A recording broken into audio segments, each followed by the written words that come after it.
100 రూపాయలకే car అమ్మేస్తామని post పెట్టింది మీరేనా? అవును. కార్ కొనుక్కునేదానికే వచ్చినాం మేడం. కార్ ఎక్కడా? 100 రూపాయలకి ఇంత మంచి కార్ అమ్మేస్తారంటే కార్లో ఏమైనా డ్యామేజ్ ఉండదా? 100% మంచి కండిషన్ లో ఉంది. మాకు నమ్మకం లేదు, మేము చెక్ చేసుకుంటాం. పోరా తమ్ముడు. అన్నా సీట్లు అండి సూపర్ గా ఉన్నాయి. అన్నా ఇంజిన్ కూడా ఎక్సలెంట్ గా ఉంది.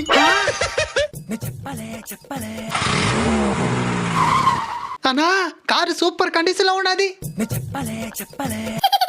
కార్ తీసుకుని వెళ్ళండి. మేడం బ్రెయిన్ బద్దలైపోయేలాగుందే. ఒక్క సందేహం మేడం, ఏంది అది? అసలు ఇంత మంచి కార్ని 100 రూపాయలకి అమ్మేయడానికి గల కారణం ఏంది? ఓ అదే, నా మొగుడు సస్తా ఒక వీల్ నామా రాసి వచ్చినాడు. ఏమనే? ఈ కార్ అమ్మితే ఎంత డబ్బులు అయితే వస్తుందో అది మొత్తం వాళ్ళకి ఇచ్చేయాలట. అందుకే ఈ కార్ని 100 రూపాయలకి అమ్మినా.